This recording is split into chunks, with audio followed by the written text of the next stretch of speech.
جزا اللہ عنا محمدا صلی اللہ علیہ وآلہ وسلم ما هو أهله.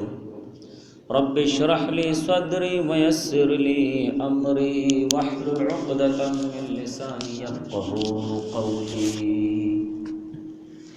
سامعین محترم، امانت کے متعلق شروع سے ہماری موضوع امانت کے متعلق تھی، اور وہی موضوع انشاءاللہ اگلے جمعے سے انشاءاللہ آگے بڑھائیں گے. بہرحال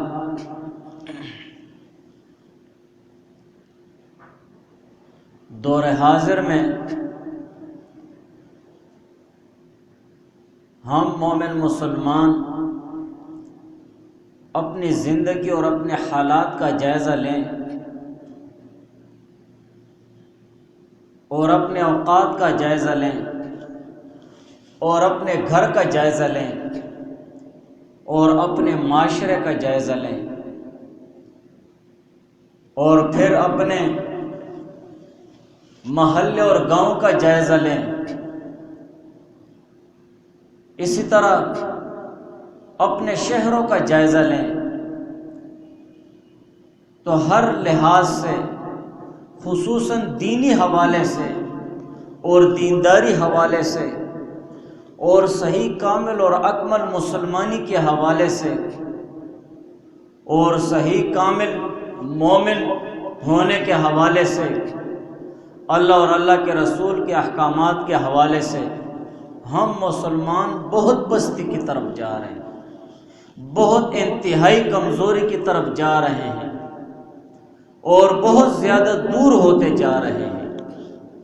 حالانکہ مومن مسلمان کا اس دنیا میں آنے کا مقصد وہ اللہ تعالیٰ کا قرب ہے کہ ہم اللہ تعالیٰ کے قریب ہو جائیں، اللہ تعالیٰ کے نیک ہو جائیں اور ہم حضور پاک صلی اللہ علیہ وسلم کے لیے حضور علیہ السلام کے تعلیمات پر عمل کریں اور حضور علیہ السلام کے قریب ہو جائیں. اور مومن مسلمان کا اس دنیا میں آنے کا مقصد یہی ہے کہ وہ اپنی قبر بنا لے، اپنی موت کے لیے تیاری کر لے، اور وہ جو آنے والا سخت دن ہے اور انتہائی ہیبتناک اور دہشتناک دن ہے، قیامت کا دن ہے، اس کے لیے تیاری کر لیں. اور اسی طرح مومن مسلمان کا اس دنیا میں آنے کا مقصد یہی ہے کہ وہ اللہ تعالیٰ کے سامنے کھڑے ہوگا اور اللہ تعالیٰ کے سامنے کھڑے ہو کر علی رؤوس الناس تمام لوگ ہوں گے، تمام انبیاء علیہ السلام ہوں گے، حضور پاک صلی اللہ علیہ وسلم ہوں گے، اللہ تعالیٰ کی عدالت ہوگی اور سبھی انسان اللہ تعالیٰ کے سامنے جمع کیے جائیں گے، حاضر کیے جائیں گے. اس وقت اللہ تعالیٰ سوال و جواب فرمائیں گے، سوالات کیے جائیں گے، پوچھا جائے گا، تاکہ ہم ان چیزوں کے لیے خود کو تیار کریں. لیکن معاملہ بالکل برعکس ہے، معاملہ بالکل برعکس ہے. حالانکہ مومن مسلمان کی شان ایسی ہونی چاہیے کہ ہر وقت، ہر لحظہ، ہر گھڑی اس کے دل و دماغ میں اللہ اور اللہ کے رسول کے احکامات کی بجوری اور اللہ اور اللہ کے رسول سے ڈرنا اور اللہ تعالیٰ کے قہر اور غضب سے ڈرنا اور اپنی قبر کے متعلق سوچنا اور اپنی آخرت کے بارے میں سوچنا، ہر وقت یہ چیز مومن مسلمان کے دل و دماغ میں پڑی رہے. اصل مومن مسلمان کی شان یہی ہے. لیکن معاملہ اس کے بالکل برعکس ہے. اگر ہم اپنی زندگی کا جائزہ لیں تو ہم اللہ تعالیٰ کی ذات سے دور ہوتے چلے جا رہے ہیں، حضور علیہ السلام کے سنت طریقوں سے دور ہوتے جا رہے ہیں.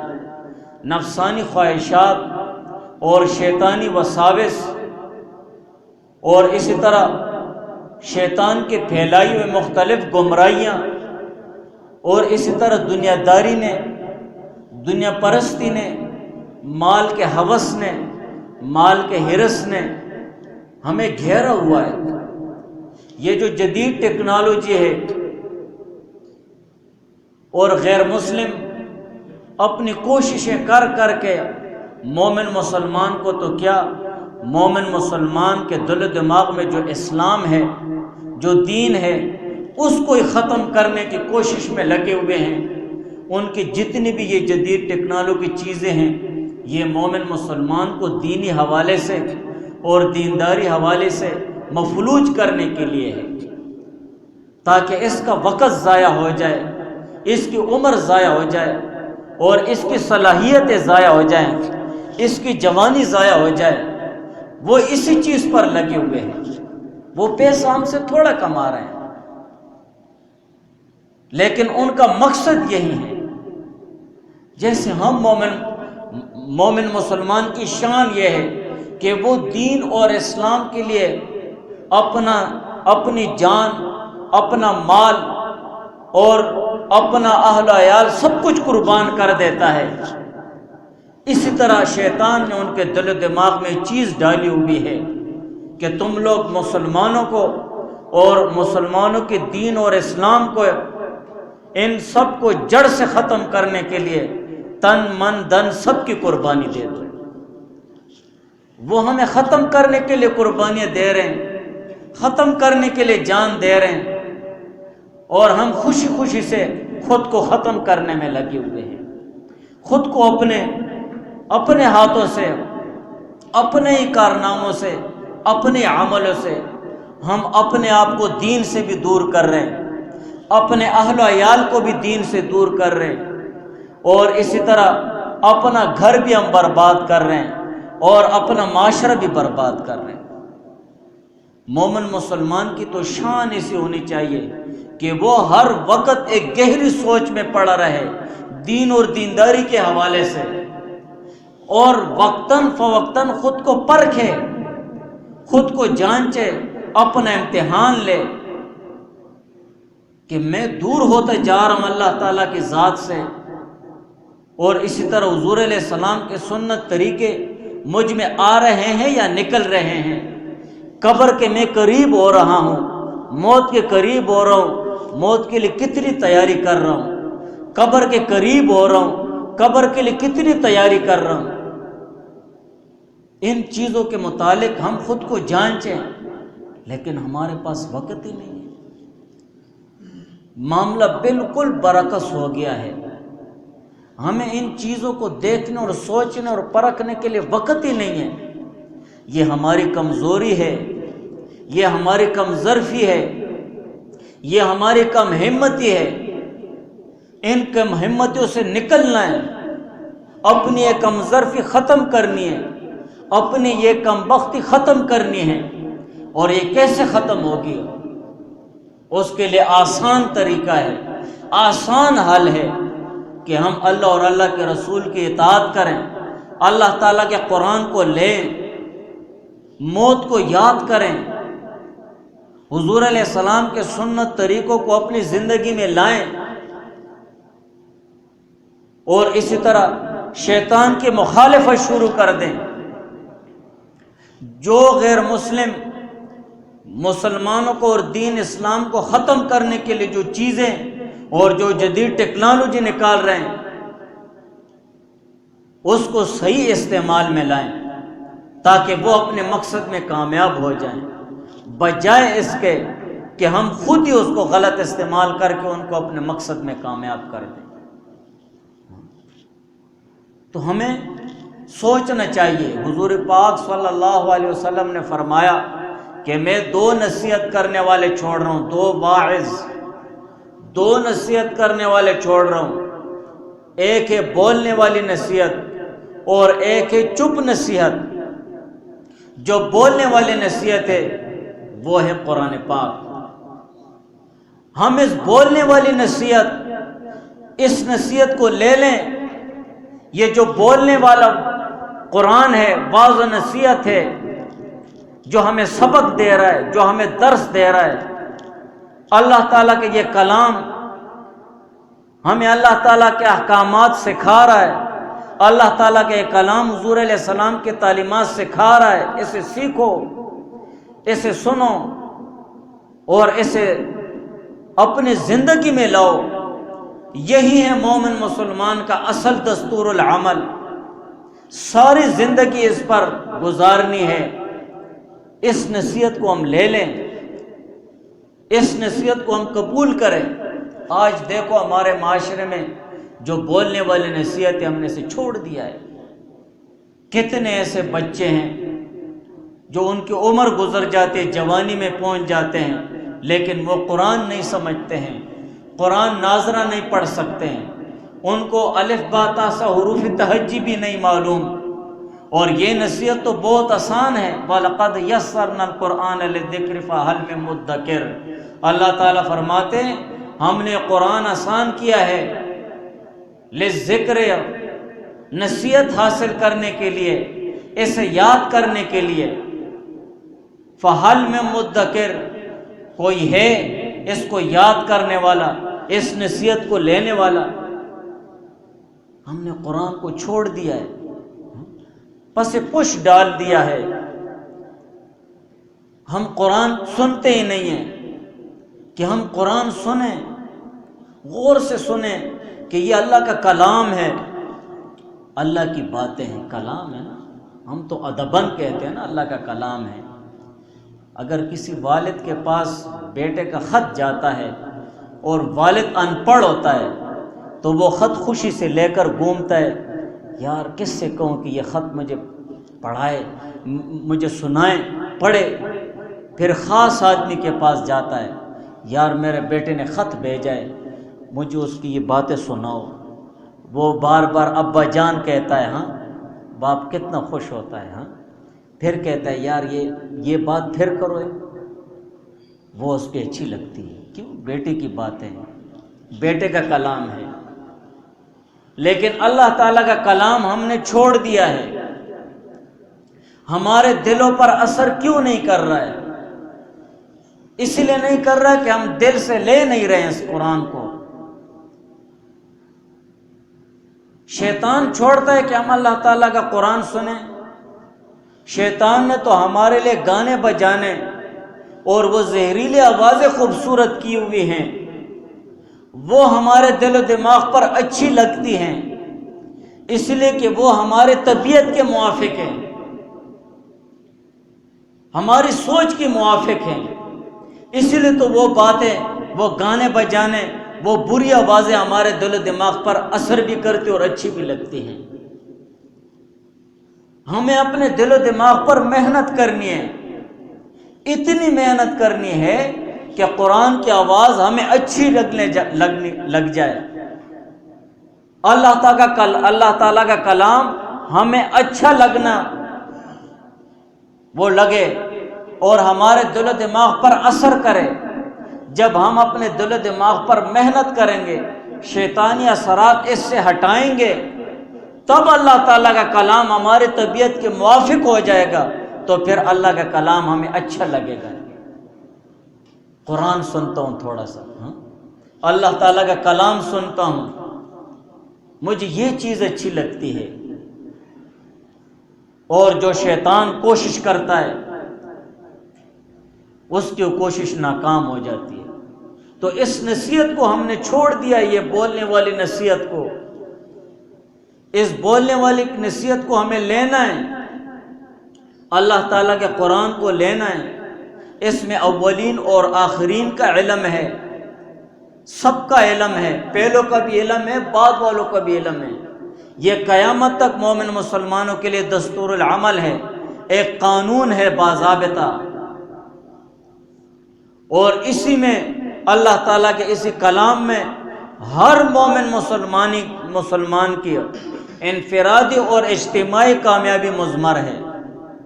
اس قرآن کو ہم لیں گے، اگر انفرادی کسی ایک شخص نے بھی لیا ہے تب بھی اللہ تعالیٰ نے اسے کامیابیوں پہ چڑھایا ہے، اور اگر ایک قوم نے اس قرآن کو لیا ہے تو انہوں نے اجتماعی صورت میں کامیابیاں دیکھی ہیں، اللہ تعالیٰ کی رضا پائی ہے، حضور علیہ السلام کی خوشنودی پائی ہے۔ تو اس قرآن کو ہمیں لینا ہے، اسے چھوڑنا نہیں ہے۔ ہم مسلمانوں نے اسے بالکل چھوڑ دیا، ہم بہت بے فکر ہو گئے، قرآن کے احکامات سے بھی غافل ہو گئے۔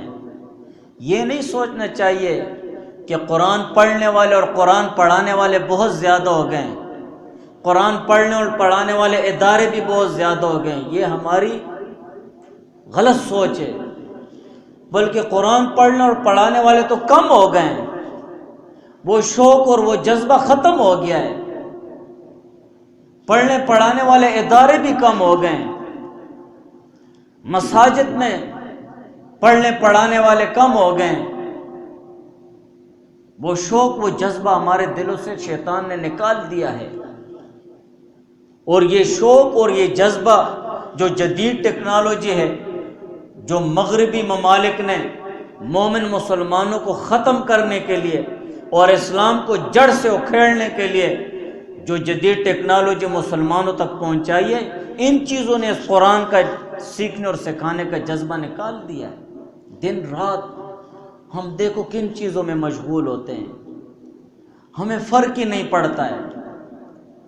تو اس نصیحت کو لینا ہے۔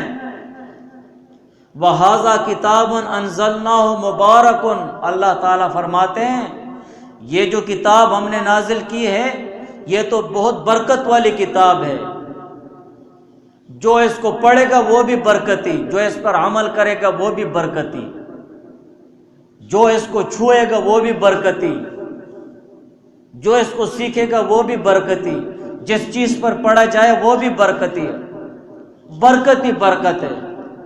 فَاتَّبِعُوهُ، اسی قرآن کی تابعداری کرو، قرآن کے احکامات کو سیکھو، سمجھو، عمل کرو۔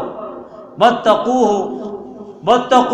اور اللہ تعالیٰ سے ڈرتے رہو اس قرآن کی احکامات کی مخالفت کرنے میں، اللہ تعالیٰ کے احکامات کی مخالفت کرنے میں، اللہ تعالیٰ کے احکامات کو نہ ماننے میں، لعلکم تفلحون، تاکہ تم لوگوں پر رحم کیا جائے۔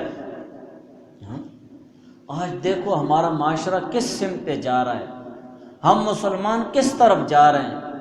ہمارے بزرگ، ہمارے بڑے نیک لوگ اللہ تعالیٰ سے دعائیں مانگ رہے ہیں، وہ دعائیں کیوں قبول نہیں ہو رہی ہے؟ ہمارے حکمران کس طرف جا رہے ہیں؟ ہم مسلمان اتنی پستی کی طرف کیوں جا رہے ہیں؟ اللہ تعالیٰ کے قرآن کو چھوڑ دیا۔ دوسرا واعظ اور دوسری نصیحت حضور علیہ السلام نے فرمایا کہ دو نصیحتیں چھوڑ کے جا رہا ہوں، ایک ہے بولنے والا اور ایک ہے چپ نصیحت۔ وہ چپ نصیحت موت ہے، موت کی یاد ہے۔ ہم نے موت کی یاد چھوڑ دیے۔ ہم میں سے کسی کے دل و دماغ میں یہ بات نہیں گزرتی ہے کہ مجھے مرنا بھی ہے، یہ جان کیسے دوں گا، روح کیسے نکلے گی۔ کتنے لوگوں کے جنازے میں نے اپنے کندھوں پہ اٹھائے ہیں، کتنے لوگوں کے لیے میں نے قبریں کھودی ہیں، کتنے لوگوں کے لیے میں فاتحہ خوانی کے لیے گیا ہوں، دعاؤں کے لیے گیا ہوں، قبرستان آتا جاتا ہوں، کتنے لوگوں کے مرنے کی خبر سنتا ہوں۔ مجھے اپنی بھی جان دینی ہے، حساب و کتاب دینا ہے، کیسے جان دوں گا؟ حضرت عائشہ صدیقہ رضی اللہ تعالی عنہا فرماتی ہے کہ حضور پاک صلی اللہ علیہ وسلم آخری وقت میں حضور علیہ السلام کے پاس ایک پیالہ پڑا ہوا تھا اور اس میں پانی تھا۔ حضور علیہ السلام اپنا ہاتھ مبارک اس پیالے میں ڈبوتے اور اپنے چہرے مبارک پر ہاتھ پھیرتے، اور پھر حضور علیہ السلام فرماتے اللہم اعنی علی غمرات الموت وسکرات الموت، اے اللہ موت کی سختیوں پر، موت کی بے ہوشیوں پر میری مدد فرما۔ اور حضور پاک صلی اللہ علیہ وسلم فرماتے یا اللہ تو اس روح کو پٹھوں سے اور ہڈیوں سے اور انگلیوں سے نکالتا ہے، اور مجھ پر یہ حالت آسان فرما۔ عیسیٰ علیہ السلام بھی دعا فرماتے موت کیسے دیں گے ہم؟ اس دنیا میں ہمیں اللہ تعالیٰ نے بھیجا اس چیز کے لیے کہ ہم موت کے لیے تیاری کریں۔ الدنیا مزرعۃ الآخرہ، یہ دنیا آخرت کی کھیتی ہے۔ یہاں ہم اپنی آخرت بنانے کے لیے، آخرت کا بیج بونے کے لیے آئے ہیں۔ دنیا میں تو صرف تھوڑا سا وقت گزارنے کے لیے آئے ہیں۔ دیکھو ہم نے سفر کیا اپنے علاقوں سے، یہاں کیوں آئے ہیں؟ پیسے کمائیں گھر بنانے کے لیے، اپنے اولاد کی تربیت کرنے کے لیے۔ ہمیں والدین کہتے ہیں نا، ہم نے تمہیں کیوں مسافر کیا ہوا ہے؟ تمہیں بھائی وہاں پنجاب میں، سعودیہ میں، دبئی میں کیوں بھیجا ہوا ہے؟ اس لیے بھیجا ہوا ہے کہ تو پیسہ کما لے، دنیا کا پیسہ کما لے۔ تو اللہ تعالیٰ نے ہمیں اس دنیا میں بھیجا ہے آخرت کمانے کے لیے، اپنی آخرت بنانے کے لیے۔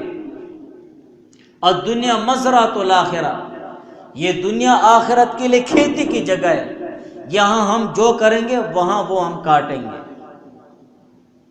ہاں، آپ لوگ دیکھتے ہیں دنیا میں بھی، یہاں اگر ہم ڈیوٹی کریں گے، محنت اور کوشش کریں گے تو ہمیں پیسے ملیں گے، محنت اور کوشش نہیں کریں گے تو کچھ بھی نہیں ملے گا۔ یہاں اگر ہم نیک اعمال کریں گے تو وہاں اچھا صلہ ملے گا، یہاں ہم برے اعمال کریں گے، اللہ اور اللہ کے رسول کی نافرمانی کریں گے تو وہاں ہمیں سزا ملے گی۔ مالک یوم الدین، اللہ تعالیٰ تو روز جزا کا مالک ہے، بدلہ ملے گا اپنے اعمال کا، چاہے اچھے اعمال ہوں یا برے اعمال ہوں۔ فَمَن يَعْمَلْ مِثْقَالَ ذَرَّةٍ خَيْرًا يَرَهُ وَمَن يَعْمَلْ مِثْقَالَ ذَرَّةٍ شَرًّا يَرَهُ۔ کسی نے رائی کے دانے کے برابر بھی نیکی کی ہو تو وہاں دیکھ لے گا، صلہ مل جائے گا۔ اور اگر کسی نے رائی کے دانے کے برابر شر کیا ہو، گناہ کیا ہو، وہ بھی وہاں دیکھ لے گا اور صلہ مل جائے گا۔ تو یہ دنیا آخرت کی کھیتی ہے۔ ہم خود دنیا میں وہ جو آخرت کی کھیتی ہے، ہم خود اسے برباد کر رہے ہیں۔ ہمیں سوچنا چاہیے، ہمیں اپنی آخرت کے لیے اور اپنی موت کے لیے وقت نکالنا چاہیے۔ بے فکر نہیں ہونا چاہیے، موت کا کیا بھروسہ، کس وقت آئے، کیسے آئے، کس طرف سے آئے۔ کس کو پتہ ہے کہ موت کیسے آئے گی، کس حالت میں آئے گی، کس طرف سے آئے گی، اور کتنا مجھے جھنجھوڑے گی یہ موت۔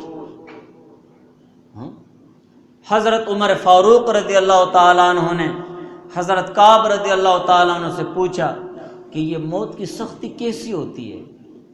تو کعب رضی اللہ تعالیٰ عنہ نے فرمایا کہ امیر المومنین، ایک ایسی ٹہنی ہو جس میں بڑے بڑے کانٹے ہوں، خاردار ٹہنی، بڑے بڑے کانٹے جو کیکر کے ہوتے ہیں نا جیسے، اور وہ اس مرنے والے یعنی ایک انسان کے اندر آدمی گھسیڑ دے، گھسیڑنا سختی سے، اور ہر ایک جوڑ اور ہر پیوند اس کے ساتھ جڑ جائے، اور پھر یکدم اس سے کھینچو، اس سے بھی زیادہ سختی ہوتی ہے۔ ہاں، آپ دیکھیں نا، یہ روئی ہے نا، روئی، اس میں آپ خاردار ٹہنی اندر کرو اور پھر آپ کھینچو، نہیں کھینچ سکتے، بہت تکلیف سے کھینچو گے۔ تو اس موت کے لیے ہمیں تیاری کرنی ہے، اپنی قبر کے لیے تیاری کرنی ہے۔ بنی اسرائیل میں سے کچھ نیک لوگ ایک مقبرے سے گزر رہے تھے، قبرستان سے، انہوں نے آپس میں بات کی کہ چلو اللہ تعالیٰ سے دعا کرتے ہیں کہ اللہ تعالیٰ اس قبرستان میں سے ایک مردہ اللہ تعالیٰ اٹھائے اور ہم اس سے کچھ حال احوال پوچھ لیں۔ انہوں نے نماز پڑھی اور اللہ تعالیٰ سے دعا کیا، ایک مردہ اللہ تعالیٰ نے اٹھایا، اور اس مردے کی ماتھے پر اثر و سجود، بہت زیادہ سجدے کرنے کے نشان تھے، گویا بہت بڑا نیک انسان تھا۔ تو وہ کہنے لگا کہ تم لوگوں کو مجھ سے کیا مطلب ہے، میرے تو 50 سال ہو گئے میں مرا ہوں، لیکن موت کی وہ کڑواہٹ وہ ابھی تک میرے گلے سے ختم نہیں ہوئی ہے۔ تو ہمیں اپنی موت کی فکر کرنی ہے، قبر کی فکر کرنی ہے، آخرت کی فکر کرنی ہے۔ حضور پاک صلی اللہ علیہ وسلم نے فرمایا کہ قیامت کے دن انسان کے قدم اپنی جگہ سے نہیں ڈگمگائیں گے، اپنی جگہ سے نہیں سرکیں گے، یہاں تک کہ اس سے 5 چیزوں کے متعلق سوال نہ کیا جائے۔ عن عمرہ فیما فناہ، عمر کے متعلق سوال ہوگا، ہاں بتاؤ بھائی اپنی عمر کہاں ضائع کی ہے، کہاں پر خرچ کی اپنی عمر؟ یہ عمر ہمیں کس لیے اللہ تعالیٰ نے دی ہے؟ اس دنیا میں اللہ تعالیٰ نے کس لیے ہمیں بھیجا ہے؟ دنیا تو وقت گزر رہا ہے، ہمیں اللہ تعالیٰ نے بھیجا اپنی آخرت بنانے کے لیے، قبر بنانے کے لیے، موت کے لیے تیاری کرنے کے لیے، اللہ تعالیٰ کے احکامات پر عمل کرنے کے لیے۔ اور یہ ہمارا ہمیشہ کا گھر نہیں ہے، بلکہ یہ تو سب کچھ ختم ہو جائے گا۔ کل من علیہا فان، اس دنیا پر جو کچھ بھی ہے ختم ہو جائے گا۔ وَيَبْقَى وَجْهُ رَبِّكَ ذُو الْجَلَالِ وَالْإِكْرَامِ، صرف اللہ تعالیٰ کی ذات ہوگی۔ قیامت کا دن ہوگا جب سب کچھ ختم ہو جائے گا، اللہ تعالیٰ کی طرف سے آواز ہوگی، لمن الملک اليوم، آج بادشاہی کس کی ہے؟ وہ کدھر گئے وہ غرور کرنے والے لوگ، بڑے بڑے بادشاہ، خدائی کا دعویٰ کرنے والے، مال و دولت والے لوگ؟ للہ ملک السماوات والارض، زمینوں اور آسمان، ان تمام کی بادشاہت اور ملکیت اور مالک وہ اللہ تعالیٰ ہے۔ کدھر گئے وہ دعویٰ کرنے والے؟ للہ الواحد القہار، اور آج وہ قہار اور زبردست بادشاہ کی حکومت ہے، اس کا اختیار ہے۔ تو عمر کے متعلق پوچھا جائے گا کہ اپنی عمر کہاں خرچ کی ہے؟ تمہاری زندگی میں تمہاری شادی ہو گئی تھی، تمہاری اولاد تھی، تمہاری بیوی تھی، تم ایک معاشرے میں زندگی گزار رہے تھے، انسانوں میں زندگی گزار رہے تھے، مسلمانوں میں زندگی گزار رہے تھے، کہاں پر یہ زندگی گزاری ہے؟ فیما افناہ وعن شبابہ، جوانی کے متعلق پوچھا جائے گا کہ ہم نے تمہیں جوانی دی تھی، تمہارے بازو میں قوت تھی، طاقت تھی، جگر میں ہمت تھی، دل و دماغ میں تمہارے ایک قوت تھی، تمہارا دماغ بہت زیادہ کام کر رہا تھا، تمہارے پاؤں میں طاقت تھی، تم نے وہ جوانی کہاں خرچ کی ہے؟ غریبوں کے لیے کتنی خرچ کی ہے؟ اللہ تعالیٰ کی عبادت کے لیے کتنی خرچ کی ہے؟ حضور علیہ السلام کے سنت طریقوں میں کتنی خرچ کی ہے؟ کتنا حلال کمایا ہے؟ یہ جوانی کہاں خرچ کی ہے؟ ان چیزوں کے متعلق پوچھا جائے گا۔ ہمارا ایمان ہے، ہم کیسے جواب دیں گے کہ میری جوانی کہاں چلی گئی تھی؟ یا اللہ میں نے جوانی دین کو چھوڑنے میں، دین کو برباد کرنے میں، مسلمانوں کو ختم کرنے میں، یورپی ممالک اور مغربی ممالک کی بنائی ہوئی جدید ٹیکنالوجی میں اپنی جوانی ضائع کی ہے۔ میرا برین، میرا دماغ کام چھوڑ گیا تھا جدید ٹیکنالوجی کو استعمال کرتے کرتے۔ جب والیوم تیز کرتے ہیں نا تو وارننگ آ جاتی ہے نا، برین ڈیمیج، برین ڈیمیج آ جاتا ہے نا۔ تو وہ کیوں آ جاتا ہے؟ آپ جتنا تیز والیوم لگائیں گے تمہارا دماغ ڈز ہو جائے گا، ڈیمیج ہو جائے گا، ختم ہو جائے گا۔ یہ صلاحیت اللہ تعالیٰ نے دی ہے، وہ ہم کیسے ضائع کر رہے ہیں؟ تم نے کتنا دین اسلام کے لیے اس دماغ سے سوچا تھا جب جوانی میں تمہارا دماغ بہت زیادہ تیز تھا؟ یا شیطانی کے کاموں میں اپنے دماغ کو خرچ کرتے رہے، غلط کاریوں میں اپنا دماغ خرچ کرتے رہے؟ تمہاری سوچ کتنی پاک تھی اللہ تعالیٰ کے لیے اور اس کے رسول کے لیے؟ یا تمہاری سوچ بچار، تمہارے جو ارادے تھے وہ برے تھے؟ ہم ان چیزوں کا کیسے جواب دیں گے؟ وان شبابی ہی، جوانی کے متعلق پوچھا جائے گا کہ جوانی کہاں خرچ کی ہے، کہاں لگائی ہے؟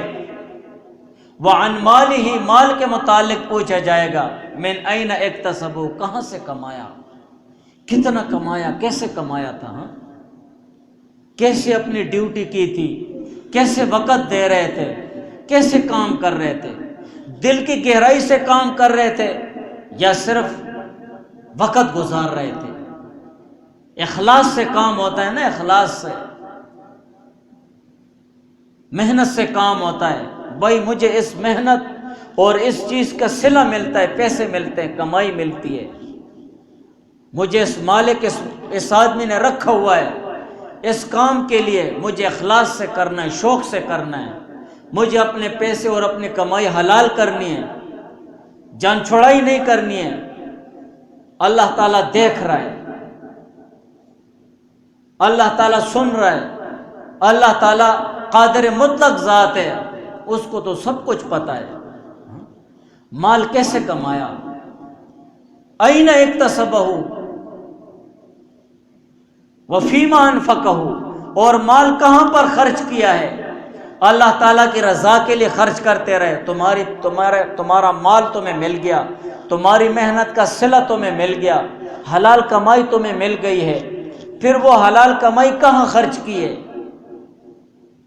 تمہارے بیوی بچے تھے، اہل و عیال تھے، ماں باپ تھے، بہن بھائی تھے، ان پر خرچ کیا، یا ویسے تو نے اللہ اور اللہ کے رسول کے خلاف خرچ کیا ہے؟ یا تو نے ویسے پیسوں کو ضائع کر دیا ہے، یا ایسی چیزوں میں خرچ کیا کہ مال برباد، وقت برباد، گناہ لازم بن گیا ہے؟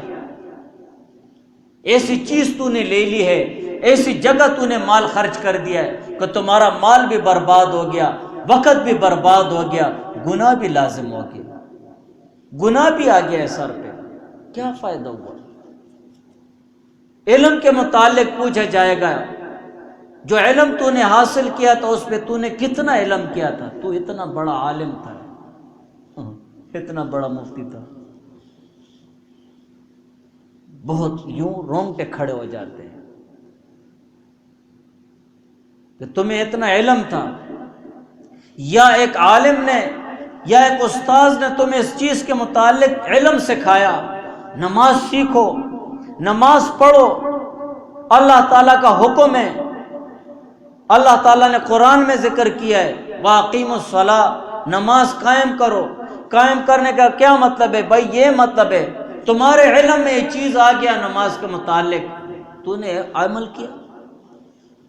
بھائی اللہ تعالیٰ کا قرآن پڑھو، یہ اللہ کا کلام ہے، تمہارے علم میں آ گیا ہے۔ بھائی گناہ سے بچو، حرام سے بچو، زنا سے بچو، بدکاری سے بچو، ہر اس چیز سے بچو جس پہ اللہ تعالیٰ کی ناراضگی ہو، حضور علیہ السلام کی ناراضگی ہو، شیطان خوش ہوتا ہو، اللہ تعالیٰ کا قہر اور غضب اٹھاتا ہے، ہر اس چیز سے بچو۔ بھائی یہ چیزیں ان چیزوں کا تمہارے علم میں آ گیا ہے، تو نے عمل کیا تھا؟ بھائی روزے رکھو، یہ اللہ تعالیٰ کا حکم ہے، یا ایھا الذین آمنوا کتب علیکم الصیام، قرآن میں ذکر ہے، حدیث میں ذکر ہے، تمہارے علم میں آ گیا کہ یہ اللہ کا حکم ہے، روزہ فرض ہے، تو عمل کیا۔